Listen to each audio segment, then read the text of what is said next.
everyone. This is Patrice with the Positivity Corner, and I am back with yet another video and another artist. Ooh, this guy right here. He could sing to me all damn day.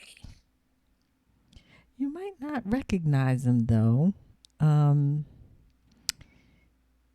But he had one of the biggest R&B hits, I think, of all time, certainly of the 1970s.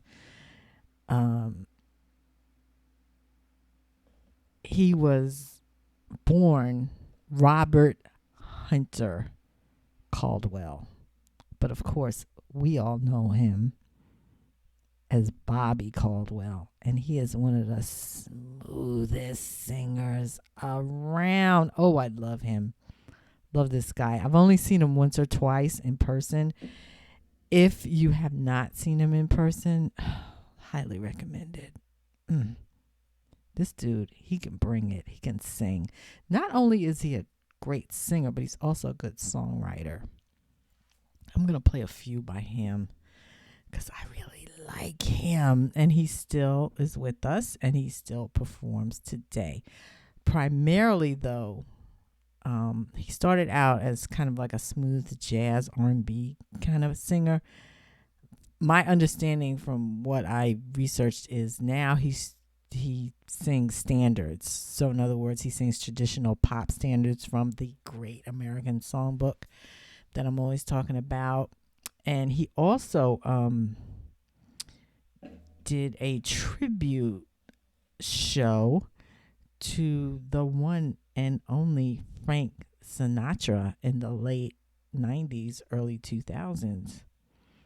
There was a musical in Las Vegas called The Rat Pack is Back. He played Frank Sinatra. Bobby Caldwell, he was born in New York City, but he was raised in Miami, and this is crucial. Miami music, you know, that whole Miami sound of the 70s with like KC and George McRae and all of that. The Miami sound was primarily like dance oriented or whatever, but that part of the country itself, it has some terrific musical influences, right? You've got the Latin influence, right? Cuba, of course, the great Cuban music, and other countries from Latin America. You've also got Haitian music. There's a lot of people from Haiti and South Florida. You've also got R&B. Big R&B contingent comes out of that area.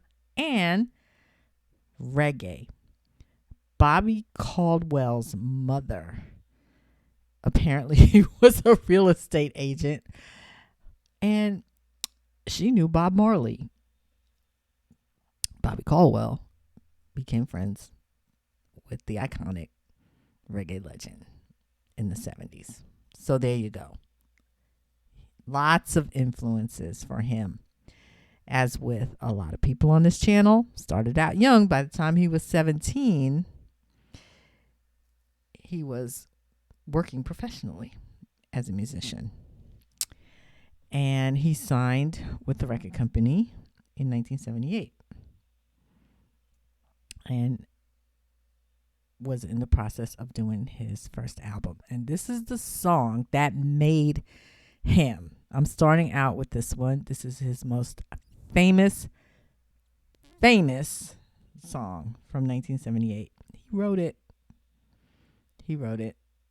And it still gets played today. Everybody has covered this one, but I have to go with the original. I think the original is just brilliant. It's a brilliant, brilliant song. I don't know what else to say about it except that, you know, it came out in 1978. It still gets played.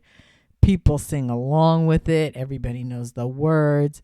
You play this at the cookout, everybody's going to stop what they're doing and start crooning. It's just that kind of song. This is Bobby Caldwell with an out and out classic, his signature tune. And this one from 1978 is called What You Won't Do for Love.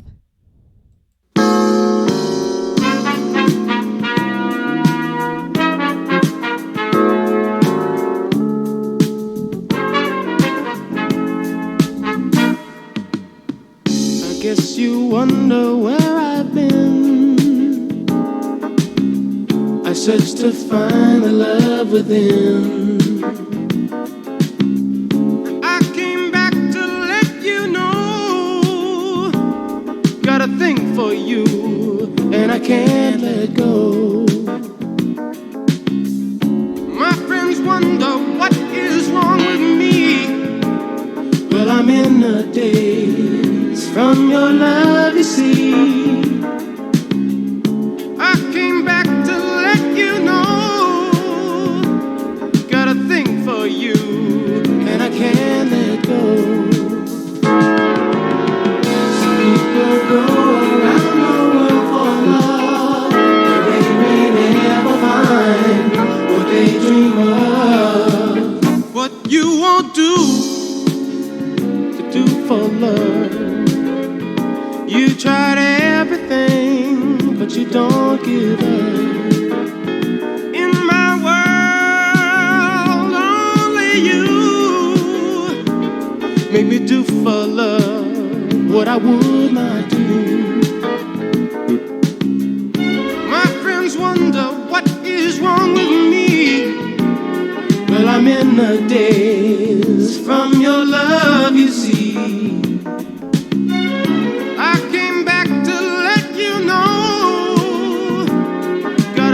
For you, and I can't let go.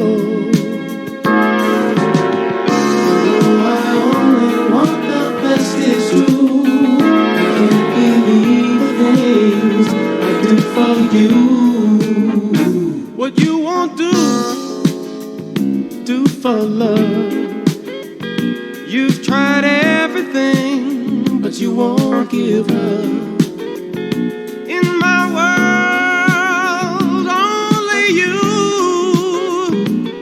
make me do for love what I would not do. Make me do for love what I would not do. Make me do for love what I would not do. Make me do for love what I would not do.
Oh, I never get tired of that song.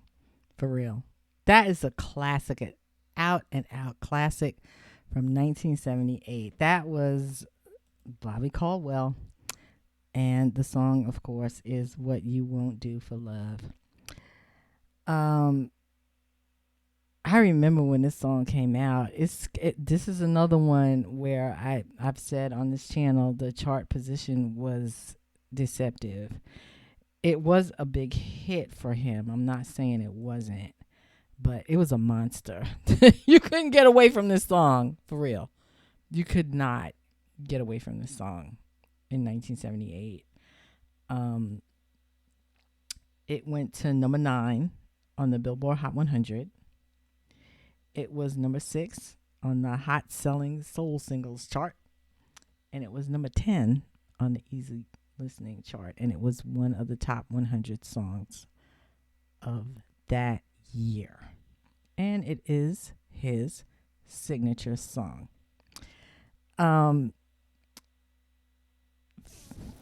This is a fact here. When the album came out in 1978, they showed Bobby Caldwell in silhouette. Why? Because they did not want people to know that he was white.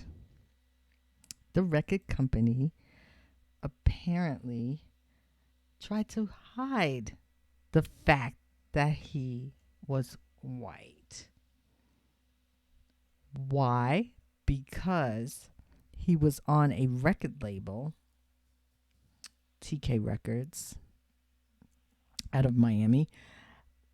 It was an R&B label primarily. They had a lot of, they were known actually for early disco stuff because KC and the Sunshine Band was on that label.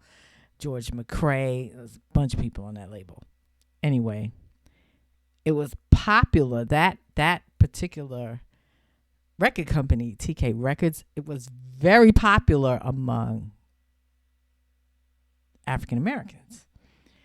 So they wanted to hide the fact that he was white. Can you imagine? Oh, gosh, I tell you, these record companies. Good Lord. Now, when he went to support the album, of course, and he was actually, I believe, the opening act for somebody else that I did on this channel, Miss Natalie Cole. Well, they certainly couldn't hide the fact that he was white. And of course, with Natalie Cole being the headliner, most of the audience was black, and they were shocked to see that he was white. Now, I just want to say this. There have been so many reactions to this song, of course. I mean, it's a classic, right? But people, even just listening to it, assume that he's black. Now, I never assumed he was black. I always thought he was white. To me, he sounds white. But listening to it again, I could see how you might think he was black. I never did, but apparently people were surprised about it. That, you know, this ties into that whole blue-eyed soul thing, which I hate. I hate that term. Music's music, and he's got soul, obviously, in his voice, and more power to him. That is an out-and-out classic. Thank you, Bobby Caldwell, for writing that joint. The story goes that, you know, they were doing an album and they felt like they didn't have a hit. 2 days later, he came back with What You Won't Do for Love. Way to go, Bobby Caldwell. As always, this is Patrice with the Positivity Corner. Please like, click, share, subscribe. Push the button, folks, for further content. And I will be back with another video.